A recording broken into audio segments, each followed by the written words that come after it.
అందరికీ నమస్కారం అండి. ఈరోజు రాష్ట్రంలో ప్రధాన అంశం రైతుల్ని, అనేక సామాజిక వర్గాల్ని ఆందోళన గురి చేస్తున్నటువంటి అంశం ఏపీ ల్యాండ్ టైటిలింగ్ యాక్ట్ 2023.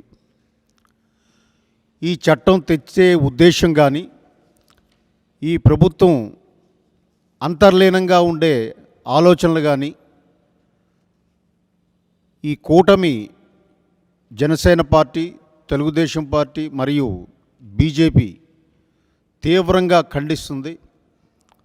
ఈ ప్రజలని ఏమరపాటుతో ఉండమని, దీనికి బలయ్యే వాళ్ళు ప్రతి ఒక్కరు కూడా బలవుతారని చెప్పేసి ఒక రకంగా హెచ్చరిస్తూ బాధ్యతాయుతంగా ఈ యాక్ట్ని ఎట్టి పరిస్థితుల్లో అమలు చేయడానికి వీల్లేదని మొదటి నుంచి కూడా కూటమి పార్టీలు దీన్ని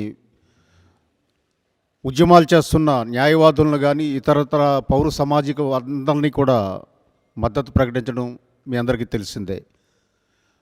అయితే ఈ యాక్ట్ని తయారు చేసేటప్పుడే, అంటే ఈయన April 22, 2021లో జగనన్న శాశ్వత భూ హక్కు స్కీమ్ అని ఒకటి తెచ్చి, తద్వారా ఈ రాష్ట్రంలో ల్యాండ్స్లో మిగులు భూములు ఎన్నున్నాయి వీటన్నిటినీ కూడా ఒక డేటా తీసుకొని దాన్ని వాళ్ళ స్వలాభానికి వాడుకుందామనే ఉద్దేశంతో ఈ యాక్ట్ని తయారు చేయడంలోనే ఆయన చట్ట నిపుణులు కానీ ఎవరిని సంప్రదించకుండా ఆశ్చర్యకరంగా రిటైర్డ్ తహసీల్దార్, వాళ్ళకు అనుకూలంగా ఉన్న తహసీల్దార్స్ నర్సరావుపేట నుంచి, పల్నాడు ఏరియా నుంచి ఎవరైతే వాళ్ళు అనుకూలంగా ఉంటారో వాళ్ళ చేత తయారు చేయించి, కేంద్రం 2 సార్లు రిజెక్ట్ చేసినప్పటికీ కూడా మళ్ళీ వాళ్ళ దురుద్దేశపూర్వకంగా కొన్ని ప్రావిజన్స్ పెట్టడం జరిగింది. ఉదాహరణకి సెక్షన్ 38 దీంట్లో ఏం చేశారు అనంటే, కోర్టులు ఎవరు కూడా, సివిల్ కోర్ట్స్ ఎవరు కూడా ల్యాండ్ డిస్ప్యూట్స్ని విచారణ చేయకూడదు అనే ఒక సెక్షన్ని రూపొందించారు. దీనివల్ల ఏమిటి అనంటే, ఈ చట్ట ప్రకారం ల్యాండ్ టైటిలింగ్ ఆఫీసర్ ఏర్పాటు చేయాలి, ల్యాండ్ టైటిలింగ్ అథారిటీని ఏర్పాటు చేయాలి, ల్యాండ్ టైటిలింగ్ అప్పెలేట్ ట్రిబ్యునల్స్ని అపాయింట్ చేయాలి. ఇందులో ఇది ఎంత లోపభూయిష్టంగా ఉందో అంటే, ల్యాండ్ టైటిలింగ్ ఆఫీసర్ ఒక ల్యాండ్ ఫలానా వాడిది అని చెప్పి డిక్లేర్ చేశాక, అతను టైటిలింగ్ రిజిస్టర్లో మెన్షన్ చేశాక 2 సంవత్సరాల లోపు కానీ దానికి అభ్యంతరాలు ఉన్న వాళ్ళ దృష్టికి తీసుకురాకపోతే ఇంకా అది చెల్లదు. అలాగే టైటిలింగ్ ఏదైనా అబ్జెక్షన్ ఉండేటట్టయితే వీళ్ళు ఇచ్చినటువంటి టైము 7 నుంచి 15 దినాలు.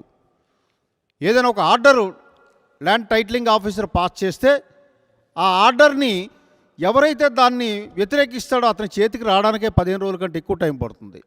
అంటే కావాలని దాని మీద ఫైట్ చేసే టైంని తగ్గించేశారు. ఇంకోటి సర్ప్రైజింగ్ ఏమిటి అనంటే, సెక్షన్ 16లో యాక్చువల్గా మోడల్ యాక్ట్, సెంట్రల్ గవర్నమెంట్ నీతి ఆయోగ్ వీళ్ళు సజెస్ట్ చేసింది ఏమిటి అనంటే,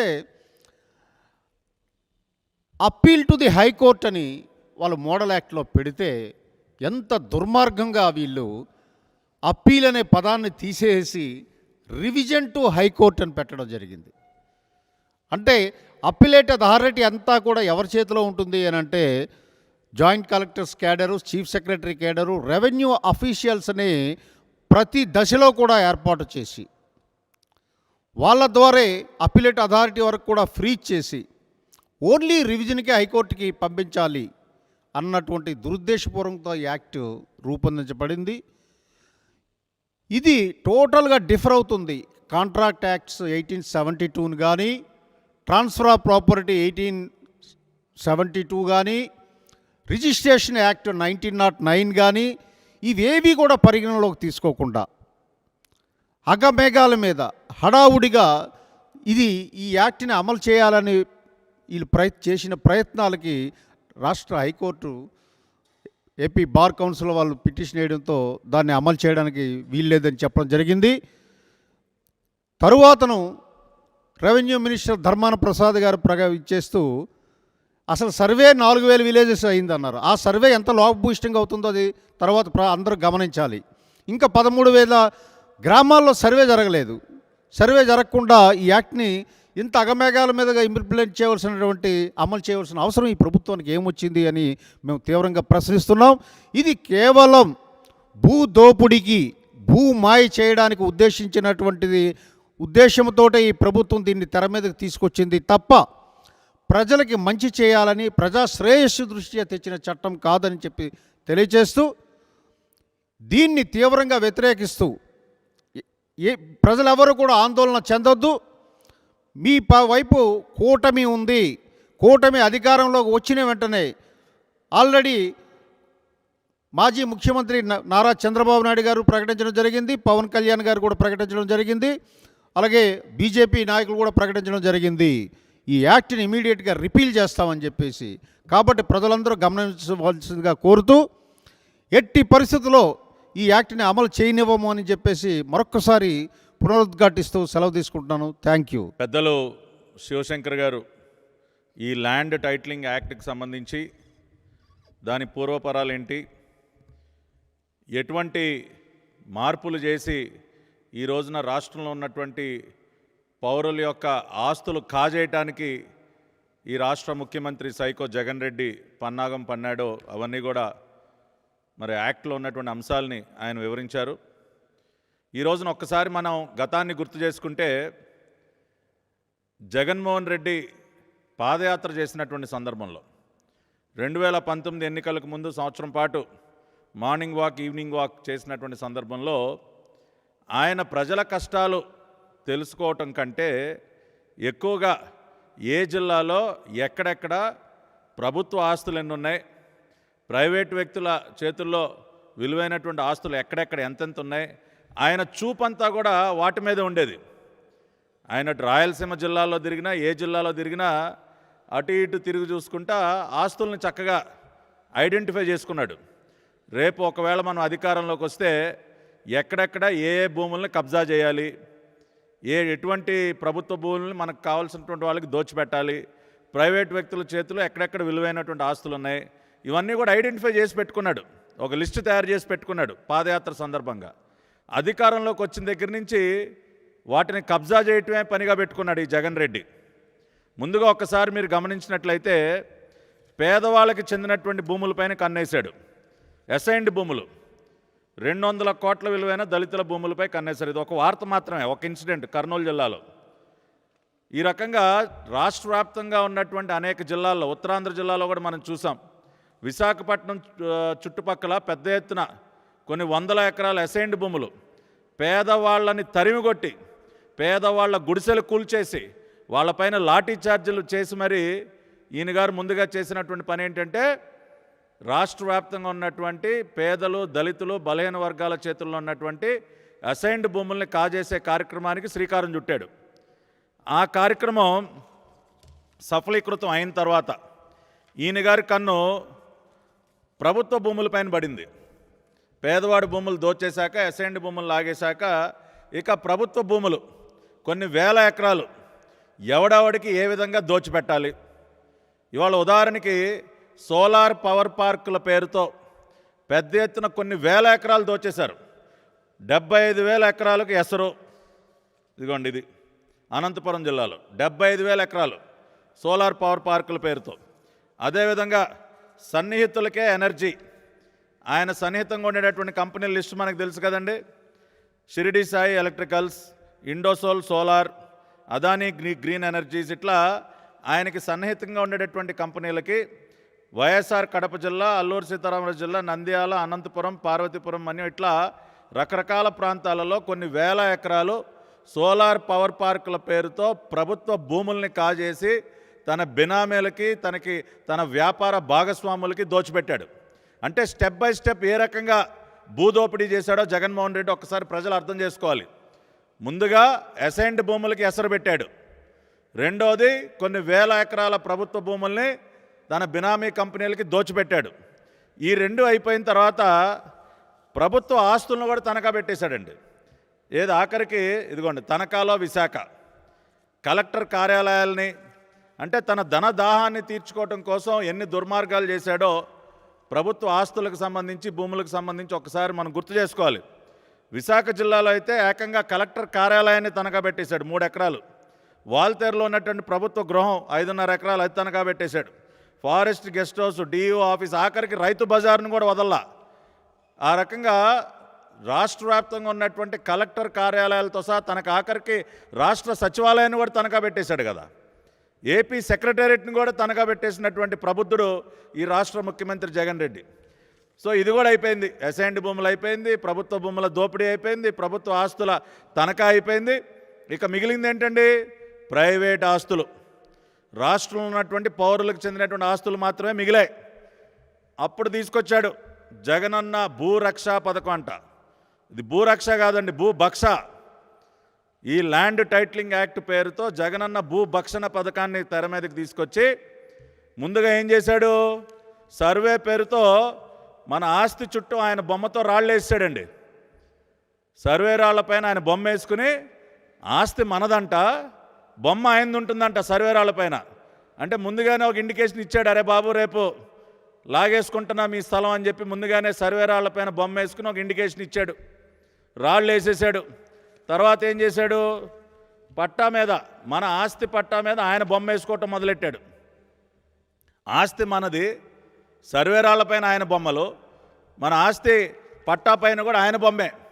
ఈ రకంగా ముందు బొమ్మలు వేసేసుకున్నాడు, స్టాంప్ వేసేసుకున్నాడు మన ఆస్తి పైన. ఇవాళ ఏం చేస్తూ ఉన్నాడు? ఈ ల్యాండ్ టైటిలింగ్ యాక్ట్ పేరుతో ఎక్కడికక్కడ ప్రజల ఆస్తుల్ని కాజేస్తూ ఉన్నాడు. ఈ దోపిడీకి మొన్న మధ్యనే బలహీన వర్గానికి చెందినటువంటి ఒక చేనేత కుటుంబం అండి, ముఖ్యమంత్రి సొంత జిల్లాలో, ఆయన సొంత జిల్లా నుంచే మొదలుపెట్టాడు. నా దేవుడు నా దేవుడు అని చెప్పి ప్రతిరోజు కబుర్లు చెప్తాడు తన తండ్రి పేరుని పెట్టుకుని.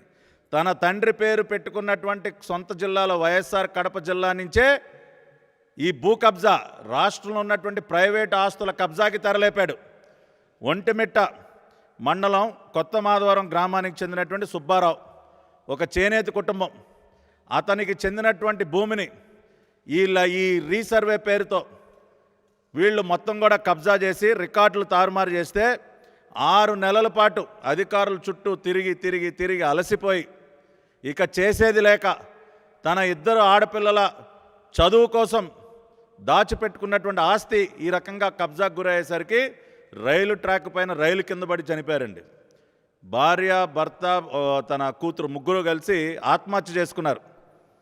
సైకో జగన్ రెడ్డి యొక్క భూదాహానికి ఒక చేనేత కుటుంబం, ఒక బలహీన వర్గానికి చెందినటువంటి కుటుంబం బలైపోయింది. ఇవాళ ఒక సుబ్బారావు కుటుంబం బలైంది. రేపు ఇంకా కొన్ని వందల వేల కుటుంబాలు కూడా ఇవాళ ఈ సైకో జగన్ చేతిలో బలి కావటానికి సిద్ధపడాల్సినటువంటి పరిస్థితి. ఇవాళ అందుకునే మేము చెప్తా ఉన్నాం, ఎన్డీఏ కూటమి పక్షాన తెలుగుదేశం పార్టీ కానివ్వండి, జనసేన, భారతీయ జనతా పార్టీ 3 పార్టీలు కూడా మరి కేంద్రానికి సంబంధించి అసలు జరిగిందేంటి, ఈయన గారు చేసినటువంటి మార్పులేంటో మా బాణన్న ఇప్పుడు వివరిస్తారు. కానీ ఇవాళ మేము ఒకటే చెప్తా ఉన్నాం, రేపు గనక తిరిగి జగన్మోహన్ రెడ్డి పొరపాటున అధికారంలోకి వస్తే రాష్ట్రంలో ఉన్నటువంటి ప్రజలందరూ తమ ఆస్తుల్ని వదులుకోవాల్సిందే. ఎవరి ఆస్తికి కూడా గ్యారంటీ లేదు. ఇప్పటికే ఈ భూభక్ష పథకం పేరుతో మొత్తం సర్వే చేసేశాడు. రేపటి రోజున మీ ఇళ్లల్లోంచి మిమ్మల్ని దరివేస్తాడు. మీ చేతిలో ఉన్నటువంటి పొలం మీ చేతిలో ఉండదు, మీ బిల్డింగ్ మీ చేతిలో ఉండదు, మీ ఆస్తులేవి కూడా మీ చేతిలో ఉండేటటువంటి పరిస్థితి లేదు. అందుకనే ఆంధ్రప్రదేశ్లో ఎన్డీఏ కూటమి తరపున చంద్రబాబు నాయుడు గారు, పవన్ కళ్యాణ్ గారు, పురంధరేశ్వరి గారు స్పష్టంగా చెప్తా ఉన్నారు, ఎట్టి పరిస్థితిలో ఈ యాక్ట్ని జగన్మోహన్ రెడ్డి తయారు చేసినటువంటి ఈ యాక్టు, జగన్మోహన్ రెడ్డి తనకు కావాల్సినటువంటి మార్పులు చేసుకుని వదిలినటువంటి యాక్ట్ని తక్షణమే రేపు అధికారంలోకి రాగానే దాన్ని అడ్డుకుంటాం, నిలుపుదల చేస్తాం. కాబట్టి ఖచ్చితంగా ప్రజలు ఈ వాస్తవాన్ని గ్రహించండి. ఏ రకంగా అయితే పేదవాడి భూములను కబ్జా చేశాడో, అసైన్డ్ భూముల్ని, ప్రభుత్వ భూముల్ని దోచేశాడో, ప్రభుత్వ ఆస్తుల్ని తనఖా పెట్టాడో, రేపటి రోజున మన సొంత ఆస్తి, మన కష్టార్జితం, మన తాతలు తండ్రులు మనకి ఇచ్చినటువంటి ఆస్తులను కూడా మింగేయటానికి సిద్ధపడ్డాడు ఈ రాష్ట్ర ముఖ్యమంత్రి జగన్ రెడ్డి. ఊరికొక ప్యాలెస్ కట్టుకుని విశాఖపట్నంలో రిషికొండకు గుండు కొట్టించాడు, తాడేపల్లిలో ఒక ప్యాలెస్, బెంగళూరులో ఒక ప్యాలెస్, హైదరాబాద్లో ఒక ప్యాలెస్. అయినా తనివి తీరలేదు దీనికి. ఇంకా ఇంకా ఇంకా ఇంకా కావాలి దీనికి భూములు మింగటానికి. కాబట్టి ఖచ్చితంగా దీన్ని అడ్డుకుని తీరుతాం. ప్రజల పక్షాన ఈ దోపిడీకి ఒక అడ్డుకట్ట వేస్తాం.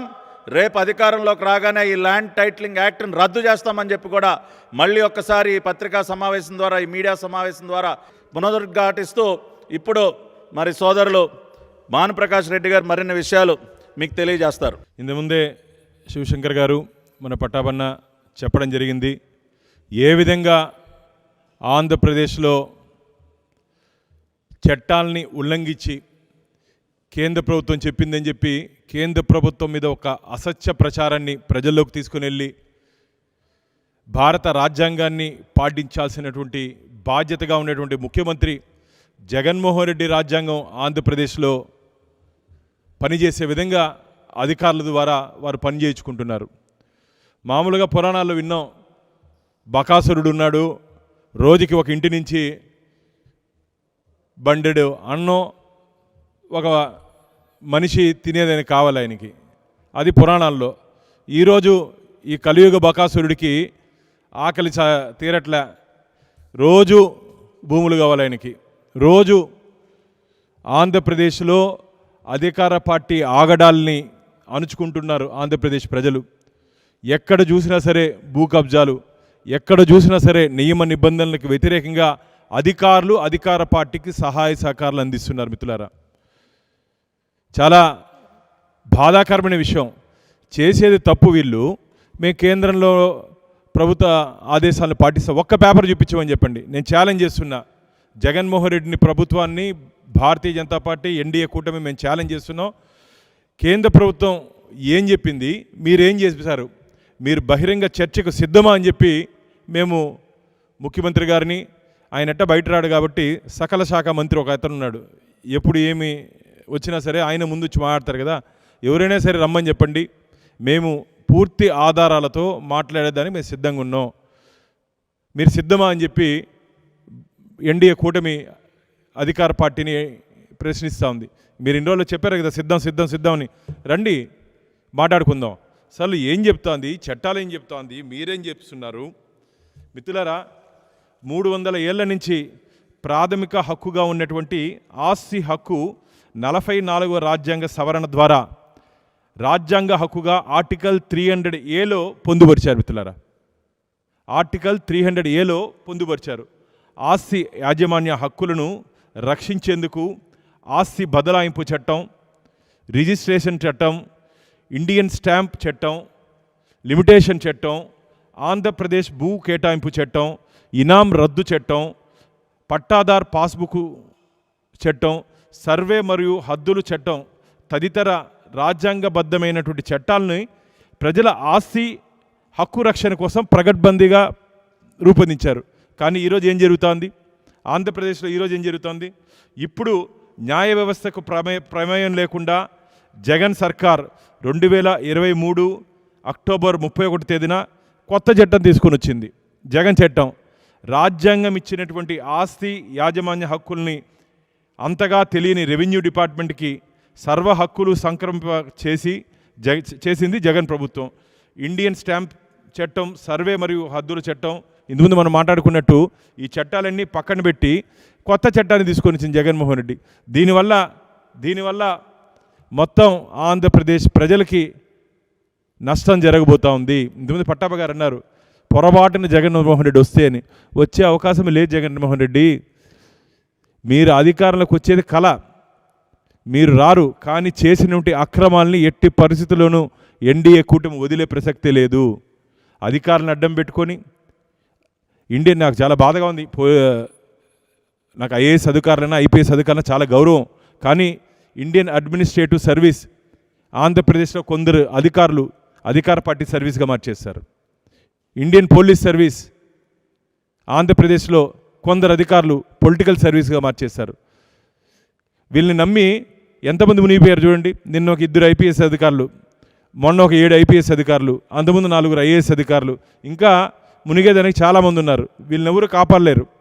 కాబట్టి ప్రభుత్వం చెప్పింది కదా అని చెప్పి మీ ఇష్టానుసారంగా వ్యవహరిస్తే జరగబో పరిణామాలు చాలా తీవ్రంగా ఉంటాయి.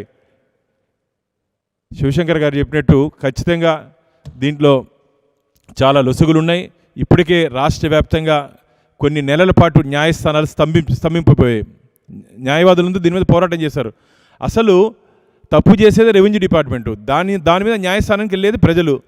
మళ్ళా తప్పు చేసిన వాడి దగ్గరికి నువ్వు పోయి ఎలాంటి సవరించమని అడుగుతావు? అంటే ఉద్దేశపూర్వకంగా మొత్తం భూముల్ని తన కబంధ హస్తాల్లో పెట్టుకోవాలని చెప్పి జగన్మోహన్ రెడ్డి పన్నినటువంటి పన్నాగంగా మేము ఇది భావిస్తున్నాం. కాబట్టి ఈ ఆటలు సాగనివ్వం. ఖచ్చితంగా ఎన్డీఏ కూటమి మేము అధికారంలోకి రాబోతున్నాం. వచ్చిన వెంటనే ఈ చట్టాన్ని రద్దు చేస్తామని చెప్పి ప్రజలకి భరోసాని, హామీని ఎన్డీఏ కూటమి తరపున ఇస్తున్నాం. రాబో ఎన్నికల్లో ఇప్పటికే ఇంటెలిజెన్స్ వర్గాలు కూడా చెప్పడం జరిగింది. ముఖ్యమంత్రికి అందుకని నిద్ర రావట్లే, ఏదంటే అది మాట్లాడుతున్నాడు. ఎన్డీఏ కూటమి ఆంధ్రప్రదేశ్లో అధికారంలోకి రాబోతోంది. కేంద్రంలో భారతీయ జనతా పార్టీ ఎన్డీఏ కూటమి నరేంద్ర మోడీ గారు తిరిగి ప్రధానమంత్రిగా కాబోతున్నారు మిత్రులారా.